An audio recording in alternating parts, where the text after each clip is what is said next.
자, 오늘 말씀의 제목은요. 언제나 공정한 하나님의 심판입니다. 자, 하나님께서는요. 언제나 공정하게 심판하시는 재판관이시라는 것이죠. 여러분, 한 국가의 국민이요. 이 정부를 신뢰하는 지표의 척도 중 하나는요. 바로 사법부를 향한 국민의 신뢰도입니다. 사법부가 뭐죠? 재판하는 기관이죠. 자, 여러분은 대한민국 사법부를 향한 이 한국 국민의 신뢰도가 어느 정도 수준일 것이라 생각하세요? 자, 박근혜 정부였던 2015년 한국 국민의 사법부를 향한 신뢰도는요, 54%였습니다. 그러니까 전국의 인구 중에 반보다 조금 많은 분들이 사법부의 이 판결들이 공정하다라고 대답한 것이죠. 자, 그런데 그것이 OECD 국가 중에 33등이었는데요. 그 당시에 34개의 OECD 국가에서 이 질문을 했거든요. 그러니까 34개 국가 중에 33등이 바로 한국이었던 것이죠. 자, 그렇다면 이 부정부패 척결을 외치며 시작했던 이 문재인 정부 있죠. 박근혜 정부가 먼저 들어왔고 그 뒤에 이제 문재인 정권이 들어왔죠. 자, 그럼 문재인 정권의 사법부는 과연 신뢰를 받았는가? 자, 2019년에 행해진 사법부 신뢰도 조사에 따르면요. 당시 사법부를 신뢰했던 인구는 전체 인구 있죠. 한국의 전체 인구 중에 채 50%도 되지 않았습니다. 그러니까 그 당시에 OECD 국가 중에 37개 국가가 이 조사를 했는데요. 한국이 37개 국가 중에 꼴찌였어요. 그러니까는 한국 국민들이요.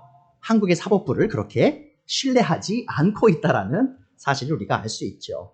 자, 모든 재판을 중립적인 입장에서 바라보고 옳고 그름을 공정하게 판결해야 할 판사가 제멋대로 판결하기 시작할 때 그 피해는 누구한테 가죠? 바로 국가와 그 국가의 국민에게 갈 수밖에 없습니다. 자, 물론 여러분 이해하셔야 될 게 있어요. 대한민국 국민들이요. 사실 사법부를 그렇게 신뢰하지 않지만 하지만 우리가 냉정하게 얘기하면요. 한국의 사법부는요. 그래도 꽤 양호한 편입니다. 그러니까 무슨 말이냐? 여러분, 이 북한이나 중국이나 러시아와 같이 한 정당이나 한 개인이 오랫동안 통치한 나라들의 사법부는요. 사실은 굉장히 부패할 수밖에 없습니다. 왜 그렇죠? 그 정당이나 혹은 그 독재자의 입맛에 맞는 판결을 내리기 때문이죠. 또한 이 소말리아나 베네수엘라와 같이 이 나라의 경제가 파탄이 난 나라의 사법부도요. 굉장히 부패했습니다. 자, 왜 그렇죠? 재판관들도 돈이 없죠. 자, 그래서 사람들이 뇌물을 주면 그 뇌물에 따라서 그 뇌물을 준 사람을 위한 판결을 하는 일이 비일비재하게 일어나게 된다는 것이죠. 자, 그럼 이렇게 부패한 사법부로 인해 그 나라에 누가 피해를 입죠? 바로 그 나라의 국민들이 피해를 입게 됩니다. 자, 그러면 이 그리스도인인 우리가 이 죄로 가득한 이 세상을 살아가면서 잊지 말아야 할 사실 하나가 있습니다.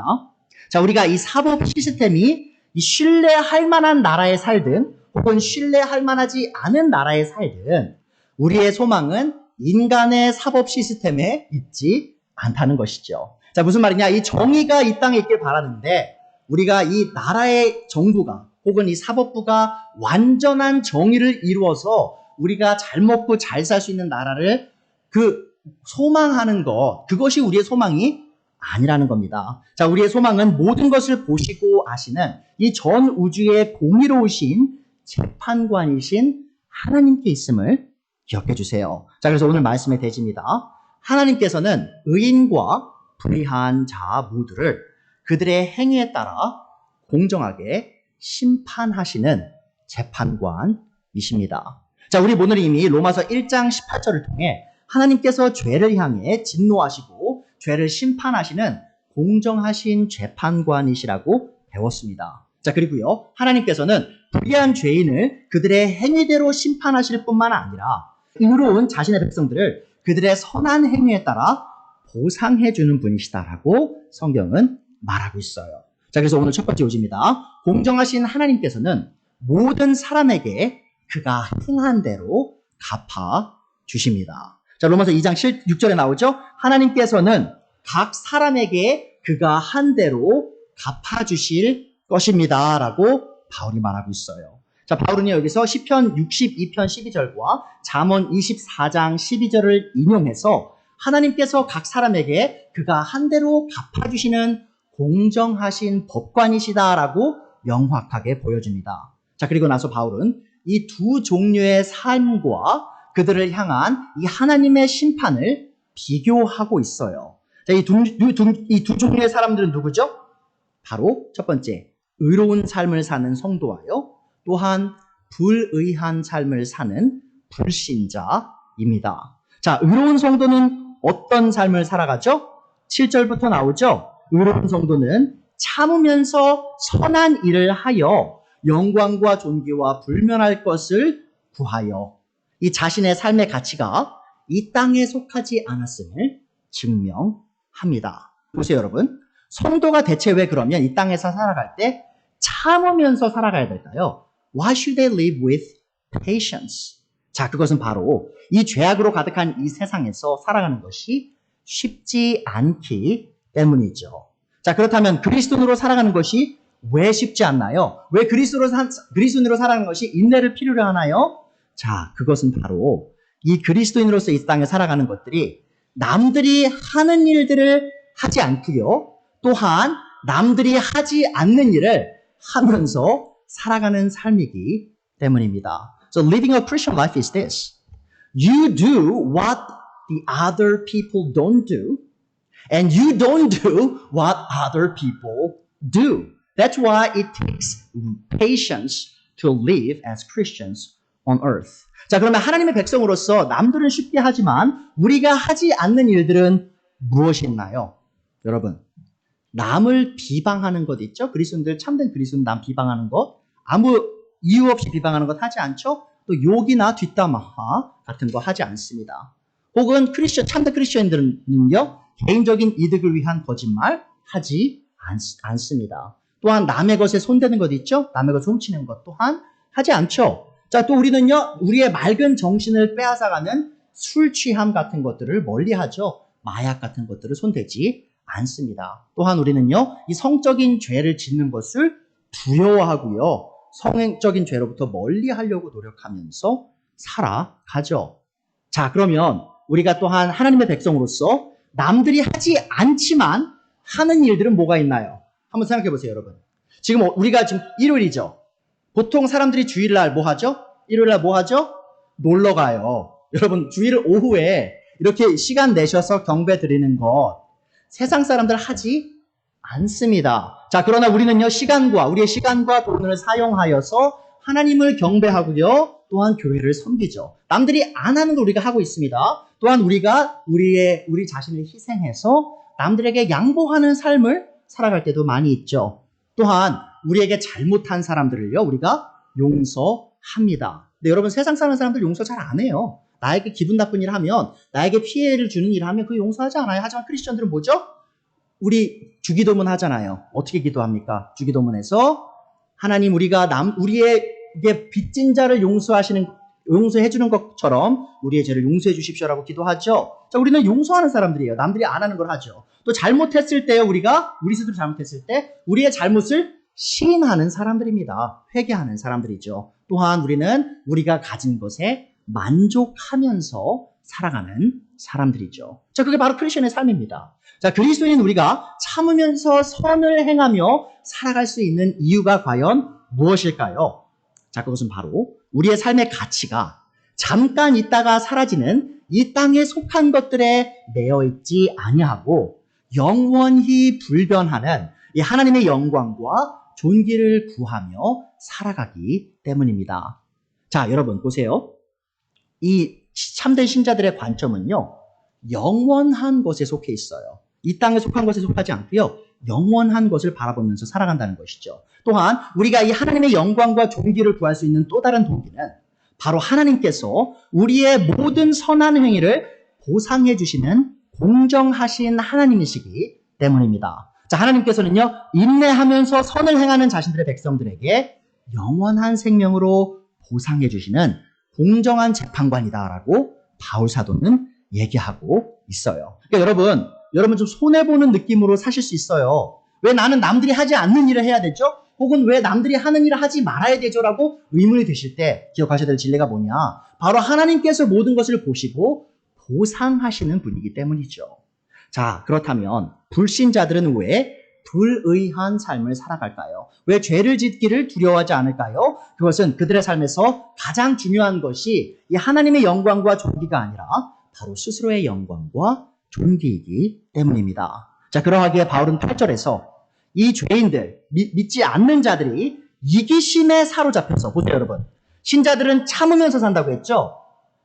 타인 중심적으로 살아요, 신자들은. 자, 그런데 비신자는 이기심에 사로잡혀서 자기 중심적인 생각에 사로잡혀서 진리를 거스리고 불의를 따른다라고 8절이 말하고 있죠. 자, 불신자들은 이 하나님의 가치와 영원한 것들의 가치를 알지 못하기 때문에 이 땅에 속한 영원하지 않은 것들의 가치를 둡니다. 자, 그들에게 가장 중요한 것은 영원히 불멸하는 것들이 아니고요. 지금 당장 자신에게 이득과 쾌락을 가져다 줄 이 땅에 속한 것들이란 것이죠. 자, 그렇다면 그들이 영원히 불멸할 것들에 시선을 두지 못하고 이 잠깐 있다가 사라질 땅에 속한 것들에 소망을 두는 근본적인 이유는 무엇일까요? 자, 그것은 바로 그들이 이 하나님께서 자신들을 심판하실 것이란 이 진리를 마음을 다해 믿지 않기 때문입니다. 여러분 생각해 보세요. 내가 이 땅에서 어떻게 살아가는지에 따라서 내가 죽고 난 후에 하나님께서 나에게 심판을 내리실 것이라는 것을 믿는다면 과연 우리가 어떻게 막 살 수 있겠어요? 하지만 많은 사람들이 그것을 믿지 않기에 막 살아가고 있죠. 그리고 성경은 그들이 하나님의 공정한 심판에 이르게 될 것이라고 분명히 말하고 있습니다. 하나님께서는요, 이 악인들의 행위에 따라, 악한 행위에 따라 그들에게 진노와 분노의 심판을 쏟으실 것이라고 바울은 8절에서 말하고 있어요. 자, 여기서 우리는요, 아주 중요한 신학적 논제를 다뤄야만 합니다. 자, 로마서 2장 7절에서 바울은 하나님께서 선한 행위를 한 성도들에게 영원한 생명을 주신다고 가르치고 있어요. 여러분 보세요. 행위예요, 행위. 선한 행위를 한 사람에게 하나님이 영원한 생명을 주신대요. 자, 더 나아가서요. 로마서 2장 13절을 보면요, 이렇게 말합니다. 하나님 앞에서는 율법을 듣는 사람이 의로운 사람이 아닙니다. 오직 율법을 실천하는 사람이라야 의롭게 될 것이기 때문입니다. 라고 얘기하고 있어요. 여러분 다시 말하면요, 바울은 이 구절들에서 하나님 앞에서 의로운 자로 심판받기 위해 이 율법을 실천하는 순종이 필요하다고 말하고 있습니다. 자, 근데 여기서 문제가 있어요. 여러분 잘 생각해 보세요. 제가 그동안 로마서 공부하면서 뭘 강조했죠? 제가 행위 열심히 일해서 구원받으세요 제가 말씀드렸나요? Did I tell you that you have to work hard to earn your salvation? As we were going through Romans 1? No. 자, 제가 그거 강조 안 했어요. 행위로 구원받는 거 아닙니다. 믿음으로 구원받는 거예요. We are justified by faith apart from works. 자, 행위 없이 믿음으로 구원받는 걸 배웠어요. 자, 그런데 대체 지금 바울은 왜 다른 얘기를 하고 있는 것처럼 보이죠? 왜죠? 바울이 뭐라고 얘기해요? 선한 행위를 한 사람들에게 하나님께서 영원한 생명을 주시고 의롭게 율법을 지킨 자들에게 의롭다함을 주신다고 지금 말씀하고 있다는 것이죠. 자, 실제로요, 로마서 1장 16절에서 17절을 보시면요, 이 복음은요, 믿는 자에게 구원을 주는 하나님의 권능이다라고 나옵니다. 보세요. 로마서 1장 16절이죠. 나는 복음을 부끄러워하지 않습니다. 이 복음은 유대 사람을 비롯하여 그리스 사람에게 이르기까지 모든 믿는 사람을 구원하는 하나님의 능력입니다. 어떤 사람이요? 믿는 사람. 17절이죠. 하나님의 의가 복음 속에 나타납니다. 자, 우리가 불의하죠? 의가 필요해요. 하나님의 의가. 근데 그 어디서 나타난다고요? 복음이죠.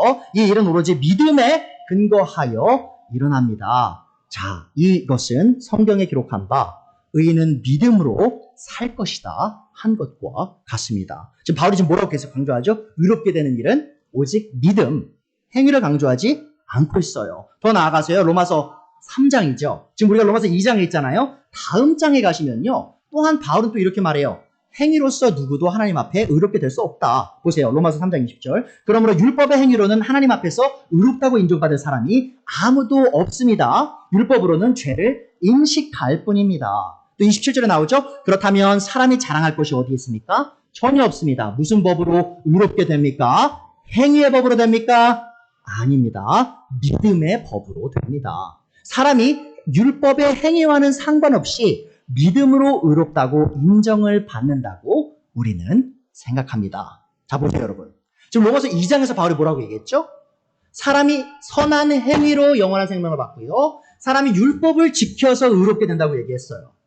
자, 근데 로마서 1장과 3장에서 지금 뭐라고 얘기하고 있죠? 사람이 행위 없이 구원에 이르고 믿음으로, 또한 행위 없이 믿음으로 칭의를 얻는다라고 얘기하고 있다라는 것이죠. 자, 대체 우리는 서로 모순되어 보이는 이 두 개의 진리의 관계를 어떻게 이해해야 할까요? 자, 우리가 이 바울의 두 가지 상반돼 보이는 이 주장의 관계를 서로 모순되고 상충되는 진리들인 것이 아니라 이 서로 하모니를 이루는 진리임을 이해하기 위해서 우리는 다시 한번 이 믿음과 이 순종의 관계를 바르게 이해할 필요가 있습니다. 자, 그래서 오늘 요지 두 번째 요지예요. 신자는, 믿는 자들은요, 믿음으로 순종하는 의로운 삶을 살아갑니다. 여러분 잘 생각하셔야 돼요. 이 죄인이 어떻게 의인으로 칭함을 받을 수 있나? 다시 한번 로마서 1장 16절 17절 보죠. 나는 복음을 부끄러워하지 않습니다. 이 복음은 유대 사람을 비롯하여 그리스 사람에 이르기까지 모두 믿는 사람을 구원하는 하나님의 능력이죠. 하나님의 의가 복음 속에 나타납니다. 자, 이 일은 오로지 믿음에 근거하여, 자, 그리스어 본문을 보시면요, 이렇게 말할 수 있어요. 이 일은 하나님의 의를 얻는 것은 믿음에서 믿음으로 일어난다. From faith to faith라고 그릭 텍스트에서 얘기하고 있어요. 자, 이것은 성경이 기록한 바 의인은 믿음으로 살 것이다. 하박국 2장 4절이죠. 한 것과 같습니다라고 얘기하죠. 자, 이 불의를 행하는 죄인이 의롭다 칭함을 얻기 위해 필요한 것, 구원받기 필요한 것은 바로 하나님의 의입니다.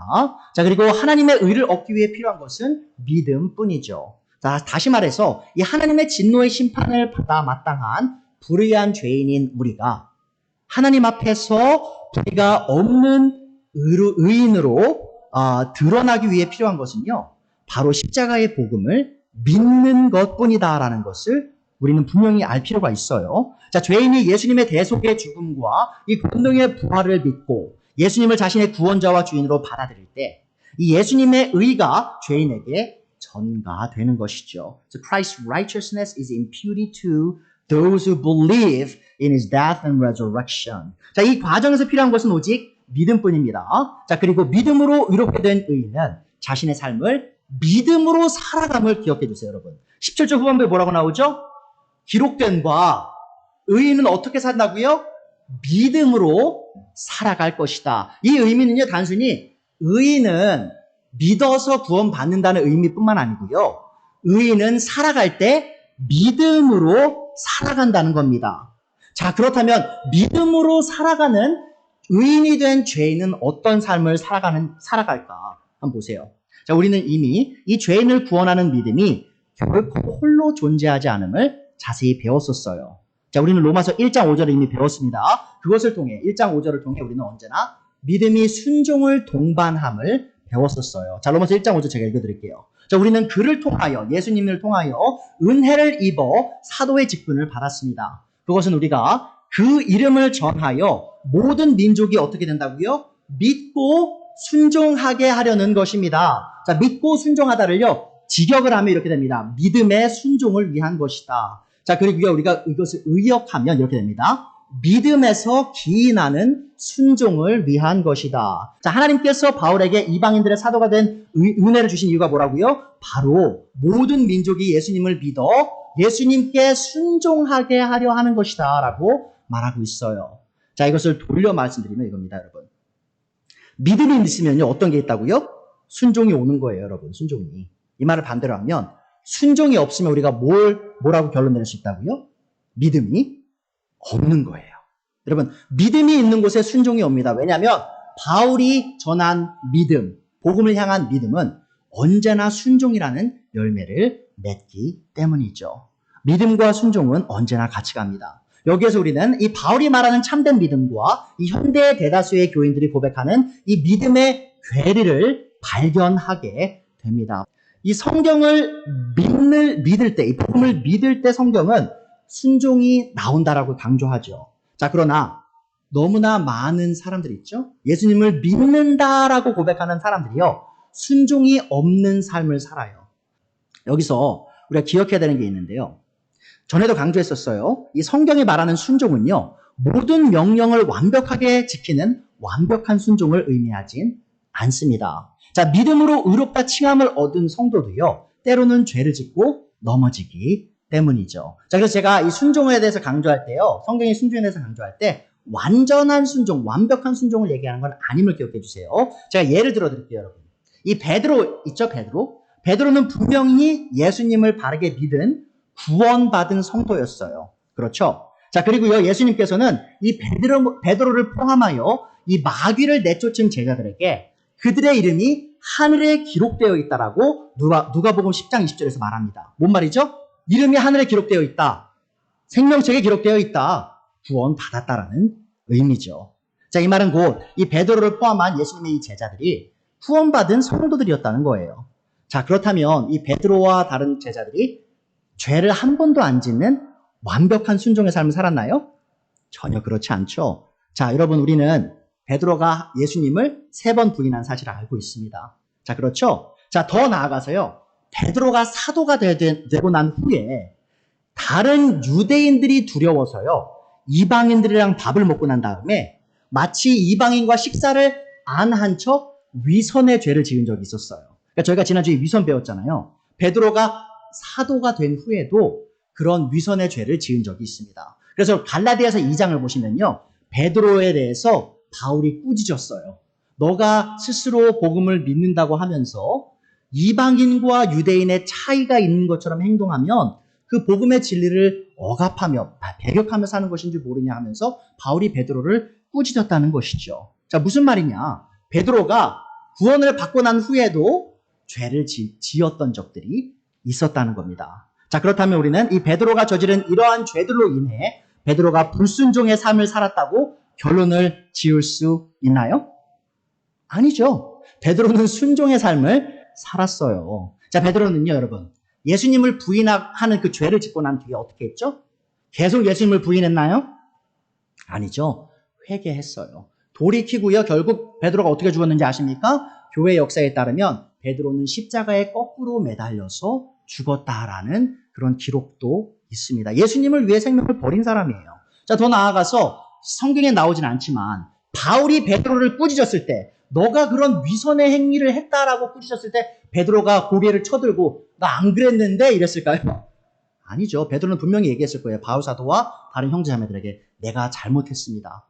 내가 죄를 지었습니다. 내가 돌이킵니다. 다시는 이방 성도들을 차별하지 않겠습니다라고 분명히 고백했을 거라는 것이죠. 그러니까 무슨 말이냐면 이거예요, 여러분. 우리가 이 성도의 삶을요, 줌인을 해가지고요, 각 일부분을 보면요, 가끔 넘어질 때도 있고 죄를 질 때도 있습니다. 자, 그런데 이 줌아웃을 해볼게요.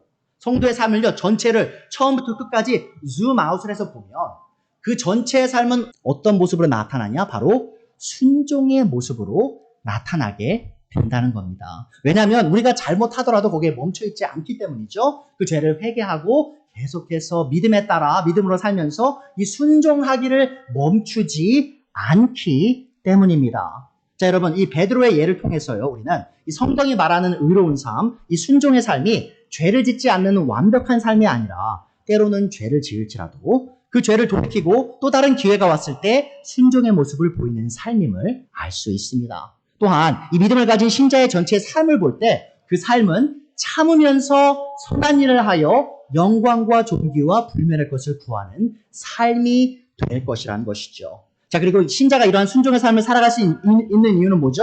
바로 그가 참된 믿음을 갖고 있기 때문이에요, 여러분. 그러니까 제 강조점은 이겁니다. 순종이 정말 중요해요. 하나님이 순종에 대해서 심판하시고 보상하실 거예요. 자, 근데 우리가 순종할 수 있는 이유가 뭐라고요? 바로 믿음이 있기 때문이죠. 자, 그것이 바로 의인은 믿음으로 산다라는 그 구절의 의미라는 것입니다. 자, 그러하기에 이 마지막 심판의 날에 하나님께서 각 성도들의 삶을 심판하실 때 그들은 이 믿음을 통해 의롭고 순종적인 삶을 살았음이 드러나게 될 것이고요. 그로 인해 큰 보상을 받게 될 겁니다. 자, 그리고 같은 심판의 날에 믿음이 없어 이 불의한 삶을 산 사람들은 그들의 불의한 삶의 열매에 따라 하나님의 진노의 심판에 처하게 될 겁니다. 자, 하나님의 왕국의 사법 시스템에는 어떠한 오류도 없음을 기억해 주세요. 그러니까 우리가 지금 이 땅에 불공정한 사법부에 대해서 신뢰하지 못하잖아요. 하지만 우리가 하나님의 왕국에 있는 사법부는 신뢰할 수 있습니다. 공정하신 하나님은요, 어떠한 일도 잘못된 판정을 하지 않으세요. 자, 하나님께서는 신자나 비신자나 공정하게 그들의 행위대로 갚아주시는 분이십니다. 자, 그래서 오늘 세 번째 요지예요. 공정하신 하나님께서는 의로운 자에게 보상하시고 불의한 자에게 심판을 내리시는 분이십니다. 자, 우리는 오늘 이 세 번째 요지를 통해 이 기독교에 관하여 사람들이 흔하게 오해하는 것을 하나 해결할 수 있습니다. 자, 많은 사람들이요, 이 복음의 메시지가 공정하지 않다라고 불평해요. 자, 무슨 말이냐? 자, 어떤 사람들이 복음을 믿기만 하면 모든 죄가 용서받고 천국 간다라는 이 진리를 오해해서요, 이렇게 말씀하세요. 내가 구원받았어요. 믿어서. 죄 용서받았어요. 자, 이제 내 멋대로 살아가도 되는 거예요. 라고 생각하시는 분들이 있어요. 자, 그리고요, 믿지 않는 분들이 겉에서 봤을 때 그렇게 보이는 경향이 있어요. 신자라고 말하는 사람이요, 엄청난 죄를 져요. 나쁜 죄를 짓고도 아무렇지 않게 행동해요. 나 이미 죄 용서받았는데 뭐가 문제지? 난 이미 믿고 있는데 예수님을, 나는 천국 갈 수 있는데 라고 말하는 경향들이 실제로 존재한다는 겁니다. 자, 그러면 자 보세요, 여러분. 이 복음을 믿기만 한다고 말하면서 인내하면서 선한 행위를 하지 아니하고 영광과 존귀와 또 영원한 것들, 불멸하는 것들을 추구하지 않는 사람을 하나님께서 구원하실 수 있는가? 오늘 본문 다시 보세요. 로마서 2장 6절. 하나님께서 각 사람에게 그가 한 대로 갚아주실 것입니다. 참으면서 선한 일을 하여 영광과 존귀와 불멸의 것을 구하는 사람에게 영원한 생명을 주신대요. 그러니까 무슨 말이냐? 신자 중에, 신자라고 말하는 사람 중에 참으면서 선한 일을 하여 영광과 존귀와 불멸할 것을 구하지 않는 사람은 하나님이 영원한 생명을 주지 않으신다는 거예요. 자, 반대로 이기심에 사로잡혀서 진리를 거스리고 불의를 따르는 사람들은 뭐죠? 뭐로 갚아주시죠? 진노와 분노로. 자, 근데 생각해보세요, 여러분. 내가 예수님 믿는다고 해요. 자, 근데 계속 이기적으로 살아요. 계속 진리를 거스르고 살아요. 우리가 배운 진리가 뭐였죠? 바로 우리는 하나님의 창조물이고 하나님께 영광을 돌려야 되는 거예요. 자, 그런데 하나님께 영광을 위한 삶을 살지 않고요, 나 자신을 위한 이기적인 삶을 살아요. 그리고 불의한 일을 계속해요. 순종이 없어요, 삶에. 자, 그런 사람을 하나님이 영원한 생명으로 보상해 주실까요? 아니죠. 진노와 분노에 이르게 돼요. 자, 무슨 말이냐, 여러분. 입으로 예수님 믿습니다라고 말하지만 삶의 열매가 믿음이 없는 사람으로 드러나게 되면 그 사람의 믿음은 죽은 믿음이며 그 사람은 하나님께 심판에 처할 수밖에 없는 거라는 겁니다. 자, 하나님께서는요, 이 입으로 믿음을 고백하지만 삶은 개차반으로 사는 사람을 절대 구원하시지 않습니다. 왜냐하면 그가 행위가 없기 때문이 아니라 근본적인 이유는 그가 믿음이 없기 때문이에요. 그가 왜 개차반의 삶을 사냐? 믿음이 없기 때문이죠. 자, 그러하기에 지금 바울이 오늘 이렇게 말하고 있는 겁니다. 자, 이 가르침은요, 이 예수님의 가르침과 일맥상통함을 기억해 주세요. 예수님께서는 이 마태복음 25장에서 본인이 이 세상 마지막 날에 전 인류를 심판할 때 어떤 기준으로 그들을 심판하실 것인지 분명히 보여주십니다. 자, 마태복음 25장 31절에서 46절인데요. 여러분, 이 믿음으로 구원받는 것을 너무 강조하시는 분들은요, 이런 구절을 보고도 이걸 놓쳐요. 행위 필요 없어, 믿기만 하면 돼라고 계속 강조하시는 분들이 이걸 놓치시는데 놓치시면 안 됩니다. 보세요. 인자가 모든 천사와 더불어 영광에 둘러싸여 올 때에 그는 자기의 영광의 보좌에 앉을 것이다. 여기서 인자가 누구죠? 사람의 아들, 바로 예수님이에요. 예수님이 재판관으로서 오시는 거예요, 다시. 그는 모든 민족을 그의 앞에 불러 모아 목자가 양과 염소를 가르듯이 그들을 갈라서 양은 그의 오른쪽에 두고 염소는 그의 왼쪽에 세울 것이다. 자, 사람을요, 두 그룹으로 나누는 거예요, 예수님이 마지막 심판의 날에. 자, 그때에 34절 임금은 자기의 오른쪽에 있는 사람들에게 말하기를, 내 아버지께 복을 받은 사람들아, 와서 창세 때로부터 너희를 위하여 준비된 이 왕국을 차지하여라. 자, 구원받은 성도들이죠. 자, 근데 그 이유가 뭐예요? 그들이 이 왕국을 차지하는 이유가 뭐죠? 35절. 너희는 내가 줄일 때에 내게 먹을 것을 주었고, 목마를 때에 마실 것을 주었으며, 나그네로 있을 때에 영접하였고, 헐벗을 때에 입을 것을 주었고, 병들어 있을 때에 돌보아 주었고, 감옥에 갇혀 있을 때에 찾아주었다 할 것이다. 여러분, 이 심판의 기준이 뭡니까? 너희가 나를 믿었답니까? 예수님이? 그렇게 말씀하시지 않고요. 너희가 나를 위해 이러한 선한 행위를 했다라고 말씀하고 계세요. 자, 물론 제가 지금 시간 관계상 읽진 않지만 그들이 대답하죠. 양인 사람들이 대답해요. 아, 예수님, 저는 예수님께 이렇게 한 일이 없는데요? 라고 하자 뭐라고 하죠? 예수님이 나의 형제들에게 너희가 한 것이 곧 나에게 한 것이다 라고 말씀하세요. 자, 그리고 나서 41절에 다시 임금이 왼쪽에 있는 사람들에게 말해요. 염소, 이 저주받은 자들아, 내게서 떠나서 악마와 그 졸개들을 가두려고 준비한 영원한 불 속으로 들어가라.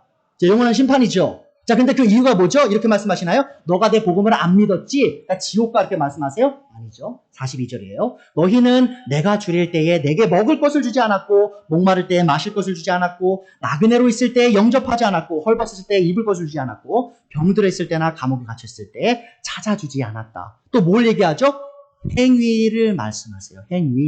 행위가 없었다. 46절 결론이죠. 그리하여 그들은 뭐죠? 염소로 분류된 사람들은 영원한 형벌로 들어가고 의인들은 영원한 생명으로 들어갈 것이다. 그럼 한번 보세요. 예수님께서 훗날 마지막 날에요. 의인과 불의한 사람들을 나누는 기준이 뭐예요? 믿음이에요? 지금 오늘 본문에서?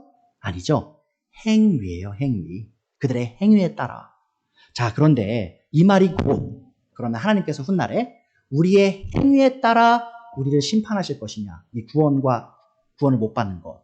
꼭 그렇지만은 않습니다. 자, 왜냐면요. 의인들이 선한 행위를 할 수 있었던 근본적인 이유가 중요하기 때문이에요, 여러분. 이 의인들, 양인 사람들이 대체 그러면 어떻게 자기들을 희생해서 자기 형제들을 이렇게 돌볼 수 있었을까? 그들이 바로 예수님을 믿는 사람들이었기 때문이죠. 이 복음을 소중히 여겼던 사람들이기 때문이죠. 바로 교회를 소중히 여겼던 사람들이기 때문이죠. 왜 교회를 소중히 여겼을까요? 바로 교회가 예수님의 신부이며 예수님의 지체임을 믿었던 사람들이기 때문입니다. 자, 그와 반대로 이 심판받은 사람들은 대체 왜 그러면 그런 선한 행위를 하지 않았을까요? 그들은 바로 믿지 않았기 때문입니다. 그들에게는요, 자신의 삶이 더 중요했어요. 하나님의 교회보다 자신의 삶이 중요했고요. 하나님의 왕국보다 자신의 왕국이 훨씬 중요했죠. 그 믿음 없음으로 인해 그들은 악한 삶을 살았고 그로 인해 하나님의 심판을 받는다라고 지금 예수님께서 말씀하신다는 것을 기억해 주세요. 그러니까 여러분, 이게 조금 헷갈릴 수 있습니다. 오늘 제가 지금 계속 믿음으로 구원받는다고 하면서 또 행위도 심판하신다고 하잖아요. 자, 그게 좀 헷갈리실 수가 있어요. 자, 그러면 제가 이 요한복음을 통해 좀 알려드릴게요. 자, 보세요. 많은 사람들이요, 요한복음 3장 16절을 통해서 믿어서 구원받는 것을 강조합니다. 틀린 거 아니에요. 보세요. 요한복음 3장 16절. 하나님께서 세상을 이처럼 사랑하사 자신의 독생자 외아들을 주셨으니 이는 그를 믿는 자마다, 그렇죠? 믿는 사람마다 멸망하지 않고 영생을 얻게 하려 함이라. 자, 믿어서 영생 받는 거예요. 그렇죠? 자, 그런데 보세요, 여러분. 요한복음 3장 같은 장입니다. 그 장의 36절을 보시면요. 이 믿음이 어떤 식으로 증명되는지가 나와요. 보세요. 아들을 믿는 사람에게는 영생이 있다. 요한복음 3장 16절과 같은 말이죠. 자, 그런데 뒤에를 보세요. 아들에게 순종하지 않는 사람은 생명을 얻지 못하고 도리어 하나님의 진노를 산다. 한번 보세요, 여러분. 처음에 뭐라고 얘기했죠? 첫 번째 센텐스에서 아들을 믿는 사람이 영생이 있다고 했어요. The one who believes in the Son has eternal life. Look at the second sentence. The one who doesn't obey him will not receive life, but he will face the wrath of God. 보세요, 여러분. 관계를 보세요, 지금. 아들을 믿는 사람에게 영생이 있지만 아들에게 순종하지 않는 사람은 영생이 없고 도리어 하나님의 진노를 산다. 이게 뭐죠, 여러분? 그러니까 아들을 믿는 사람은 어떤 삶을 산다고요? 순종하는 삶을 살게 된다라고 이미 컨디션이 그렇게 정해져 있는 거예요, 여러분. 그러니까 요한 사도가 요한복음 3장 16절에서 아들을 믿는 자, 독생자를 믿는 자마다 멸망하지 않고 영생을 얻으라고 말할 때 그 믿는 자마다는요, 어떤 사람이냐면 믿어서 순종하는 사람이라는 겁니다. 그러니까 내가 아무리 백날 예수님 믿습니다라고 고백해도 내 삶에서 열매가 없으면 그 믿음의 고백은 아무런 의미가 없는 불의한 고백이라고 성경은 말한다는 겁니다. 이 성경적으로 예수님을 믿는 것과 예수님께 순종하는 것은요, 절대로 떼어서 생각할 수 없는 진리임을 기억해 주세요. 이 참된 믿음이 있는 곳에 순종이 있고요. 참된 순종이 있을 수 있는 이유는 참된 믿음이 있기 때문입니다. 여러분, 헷갈리시지 마세요. 저는 지금 행위 구원을 강조하는 게 아니에요. 제가 지금 여러분들에게 선한 행위 많이 해서 구원받으세요가 아니에요. 믿으라고 말씀드리는 거예요. 믿으라고. 근데 어떻게 믿으라고? 성경대로 믿으라는 겁니다. 성경대로 복음을 믿으시면 여러분의 삶이 어떻게 된다고요? 순종하는 삶이 될 거라는 거예요. 자, 그래서 마르틴 루터가 이 구원과 행위의 관계에 대해서 이렇게 얘기했습니다. 자, 마르틴 루터가 누구죠? 바로 종교개혁을 일으킨 우리의 믿음의 조상입니다. 그가 이렇게 얘기했어요. 구원을 위해서는 행위가 필요하지만, 여러분 보세요. 마르틴 루터가 왜 유명하죠? 행위 없이 믿음으로 구원받는 것을 강조했기 때문에 유명해졌어요. 그래서 종교개혁이 일어났어요. 근데 뭐라고 얘기하죠? 구원을 위해서는 행위가 필요하다고 얘기하죠. 그런데 오직 믿음만이 생명을 주기 때문에 행위 자체가 구원의 원인이 되는 것은 아닙니다. 여러분, 이 구분점을 잘 보셔야 돼요. 구원받기 위해 행위가 필요합니다. 근데 그 필요가 우리의 행위가 우리를 구원하기 때문이 아니라 그 구원에 이르는 믿음이 그 행위를 언제나 동반하기 때문이에요. 위선적인 삶의 가능성 때문에 우리는 선한 행동이 구원에 필요하다고 말해야 합니다. 자, 외면적으로 보기에 우리는 행위로 구원받는 것처럼 보이는데 이 말은 곧 행위가 우리가 의롭다는 증거가 되고 내면적으로 구원을 이루는 믿음이 있다는 것을 나타낸다는 말입니다. 무슨 말이냐면 여러분 이거예요. 왜 우리가 행위를 강조해야 되냐? 행위가 없는 삶은 믿음이 없는 삶이기 때문이에요. 물론 믿음 없이 행위만 있는 경우도 있어요. 근데 그게 오래 가지 못한다는 걸 아셔야 됩니다, 여러분. 믿음 없이 겉으로 행위를 하는 건 위선이죠. 그 위선은 오래 가지 않아요. 왜냐하면 참된 사랑과 믿음이 없기 때문이죠. 좋은 열매가 나무가 좋다는 것을 보여주는 것과 같이 이 외적인 구원 혹은 이 행위는 믿음이 존재함을 보여줍니다라고 마틴 루터가 얘기했어요. 그 뭐냐면 여러분, 마틴 루터가 유명한 이유가 다시 뭐라고요? 행위 없이 믿음으로 구원받는 것을 강조했기 때문에 유명해졌어요. 종교개혁과 함께. 근데 그도 얘기하죠. 그 믿음이 참된 것인 걸 알기 위해 뭐가 필요하다고요? 행위가 반드시 있어야 된다라고 강조하고 있어요. 또 더 나아가서 이제 오늘날의 신학자입니다. 이 타마스 슈라이너라고 제가 존경하는 신학자 중에 한 분이에요. 지금 생존하신 분인데 그분이 이 구원과 행위, 믿음에 대해서 이렇게 말씀했습니다. 행위는 칭의에 필요하지만, 자 보세요 여러분. 칭의가 뭐죠? 하나님 앞에 의롭다함을 얻는 거예요. 자, 근데 거기에 행위가 필요하대요. 하지만 행위 자체가 칭의의 근거나 구원의 기초가 되는 것은 아닙니다. 여러분, 루터가 말한 것과 거의 동일하죠? 자, 왜냐하면 하나님은 완벽함을 요구하시고 모든 인류는 죄를 짓기 때문입니다. 그러므로 행위는 한 사람이 그리스도 안에서의 새로운 생명을 얻었다는 것을 보여주는 데 필요한 증거 또는 열매가 됩니다. 그러니까 여러분, 나중에 훗날 하나님께서 우리의 그 행위를 심판하실 건데 그 이유가 뭐냐? 바로 그 행위가 우리의 믿음의 유무를 보여주는 기준이 되기 때문이죠. 자, 우리는 심지어 구원과 의롭다는 것이 오직 믿음으로 이루어진다고 말할 수 있지만 그러한 믿음은 살아있으며 항상 행위를 열매로 맺습니다. 라고 강조하고 있어요. 그러니까 여러분, 행위가 왜 중요하다고요? 행위가 없으면 믿음이 없는 겁니다. 우리가 지금 그동안 잘못된 기독교를 너무나 많이 접해왔어요. 여러분, 저랑 좀 진지하게 솔직하게 한번 얘기해보죠. 우리가 교회를 다닌다고 말하면서 선을 행하지 않는 사람들이 너무나 많음을 목도해 왔습니다. 그러면서 많은 사람들이 이렇게 얘기해요. 아이, 그래도 그 사람 믿어. 아이, 그래도 그 사람 믿는다 고백했어. 구원 받은 거지. 자, 그런데 바울 말씀에 따르면 그런 사람이 과연 구원받은 사람일까요? 삶을 살아가면서 하나님의 영광을 구하지 않아요. 하나님의 존귀를 구하지 않아요. 불멸할 것들에 마음을 두지 않아요.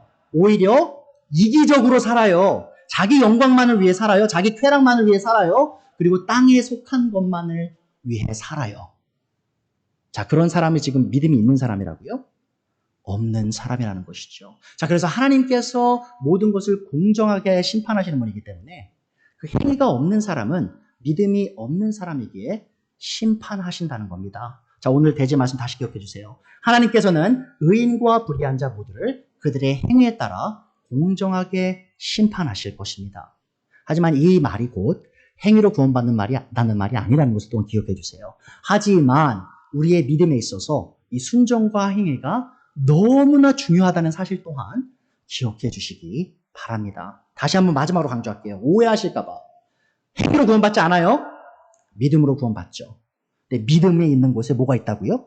행위가 열매로 언제나 따라온다는 것을 기억해 주시기 바랍니다.